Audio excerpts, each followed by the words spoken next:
Terima kasih Anda masih bersama kami. Bagi Anda yang baru saja bergabung, kami hadirkan kembali 3 berita utama hari ini. Antisipasi banjir, warga bersama TNI Polri bangun tanggul di pinggir sungai. Wanita tanpa busana ditemukan tewas terbungkus karung di Kota Medan. 6 pelajar penganiaya lansia di Kabupaten Tapanuli Selatan kembali menjalani pemeriksaan di Mapolres Tapanuli Selatan.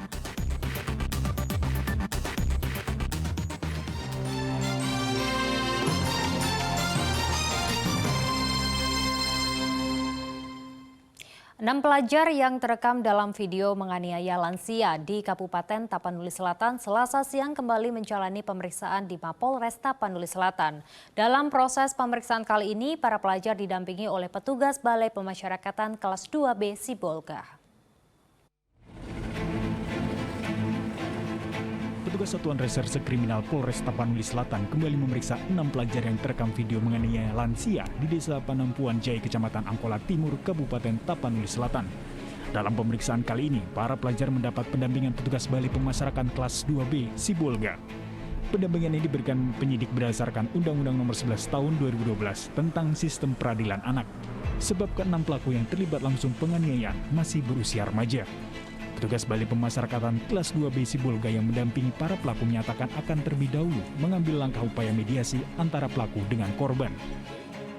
Bapas di sini berfungsi sebagai melakukan tugas pendampingan terhadap anak dan sekaligus melakukan litmas terhadap anak.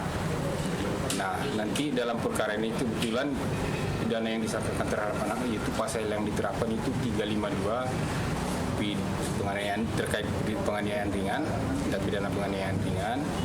Nah, di mana di sini nanti kita tetap mengupayakan diversi, di mana diversi nanti hasil keputusannya bisa dituangkan dalam berita acara pelaksanaannya. Masalah diversinya berhasil tercapai atau tidak itu nanti bisa kita lihat setelah dilakukan upaya diversi tersebut. Sebelumnya, sejumlah pelajar menendang seorang wanita lansia di Kabupaten Tapanuli Selatan. Video penganiayaan kemudian viral di media sosial dan mendapat perhatian Menko Polhukam Mahfud MD melalui akun Twitternya. Dari hasil pemeriksaan sementara, pelaku menganiaya lansia itu dilatar belakangi motif iseng.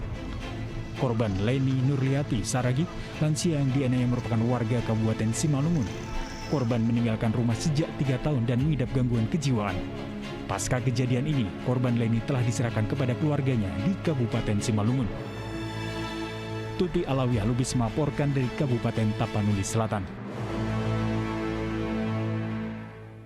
Sidang kerangkeng manusia milik pribadi, Bupati Langkat nonaktif terbit rencana perangin-angin dengan agenda pembacaan tuntutan atas kasus tindak pidana perdagangan orang dengan 4 orang terdakwa digelar di Pengadilan Negeri Stabat, Kabupaten Langkat. 4 orang terdakwa dituntut 8 tahun penjara oleh jaksa penuntut umum. Sidang kasus kerangkeng manusia milik Bupati Langkat nonaktif terbit rencana perangin-angin dengan agenda pembacaan tuntutan atas kasus tindak pidana perdagangan orang Rabu pagi digelar di Pengadilan Negeri Stabat, Kabupaten Langkat.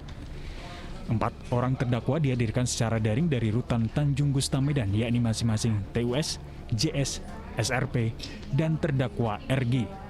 Jaksa penuntut umum menuntut 4 terdakwa kasus tindak pidana perdagangan orang dengan tuntutan 8 tahun penjara dan denda masing-masing 200 juta rupiah. Menurut jaksa penuntut umum, keempat terdakwa dinilai telah terbukti dan sah melanggar pasal 10 Undang-Undang Tindak Pidana Perdagangan Orang (TPPO). Pasalnya pasal 10, terus di situ ancamannya 3, paling singkat 3 tahun, kemudian maksimalnya 15 tahun. Oleh kami, penuntut umum menimbang bahwa mereka, para terdakwa ini merupakan orang yang mempunyai jabatan dan sehari-harinya melakukan tindak pidana, melakukan kekerasan terhadap para korban. Penasihat hukum keempat terdakwa, Mangapul Silalahi, menilai tuntutan 8 tahun penjara merupakan tuntutan tidak masuk akal karena tidak ada niat dari keempat terdakwa untuk melakukan apa yang dituntut oleh jaksa penuntut umum. Kami menyampaikan ini tuntutan yang gila dan tidak masuk akal. Sejak awal kami berkeyakinan bahwa tidak ada niat para terdakwa ini melakukan apa yang dituduhkan. Dari dakwaan kumulatif, jaksa penuntut umum dalam tuntutannya hanya mendalilkan pasal 10 itu. Ada perekrutan, eksploitasi, dan segala macam. Pertanyaannya, fakta persidangan terungkap bahwa tidak ada perekrutan di sana. Justru atas dasar kemauan orang tua maupun terdakwa sendiri.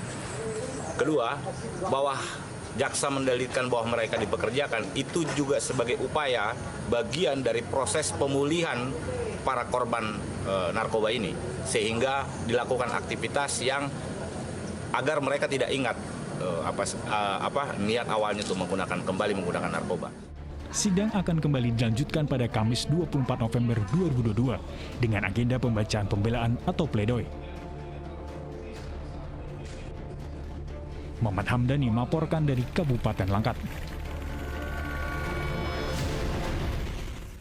Hari Anti Korupsi Sedunia bakal diperingati di Sumatera Utara sebagai tuan rumah bagi seluruh provinsi di Pulau Sumatera.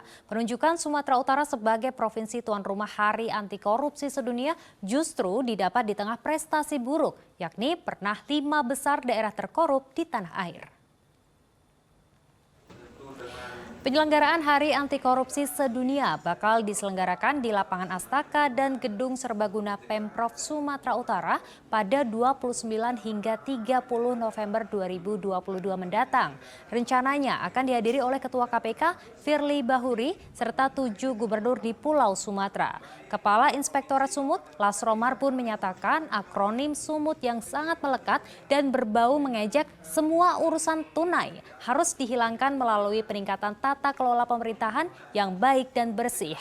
Selain menjadi peraih 5 besar daerah terkorup se-Indonesia, 17 kepala daerah di Sumatera Utara juga tersandung kasus korupsi yang ditangani KPK dan Kejaksaan. Teranyar, Bupati Langkat terbit rencana perangin-angin ditangkap KPK pada akhir Januari 2022 yang lalu. Kalau bisa biarkanlah pegawai negeri ini, kepada masyarakat juga gitu, biarkanlah pegawai negeri ini bekerja bukan orang yang dikasihani. Jadi jangan lagi suka uang terima kasih, uang apa, jangan lagi, udah nggak zaman itu. Kami ini semua sudah digaji, masalah besar dan kecilnya memang udah diukur itu. Jadi berbeda-beda, di daerah A duitnya banyak, ya mungkin gajinya lebih besar, di daerah kecil khususnya penghasilan maksud saya. Itu yang perlu. Jadi kepada masyarakat juga jangan pernah lagi memberikan sesuatu terima kasih kepada pegawai negeri, jangan lagi. Kami melalui surat saya atas komitmen Pak Gubernur, saya sudah suratin seluruh perangkat daerah sudah supaya membuka seluruh alur pelayanan, terus prosedur pelayanan termasuk biaya dan waktu. Kita akan mulai sampai ke situ.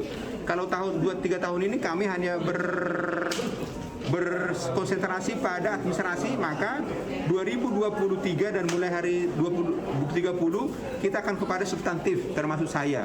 Jadi kami sekarang langsung ke pelayanan publik, langsung sidak, tidak lagi hanya mana laporanmu, nggak lagi begitu. Kami langsung sidak, tulis itu, besok tegur, Pak Gubernur tegur begitu.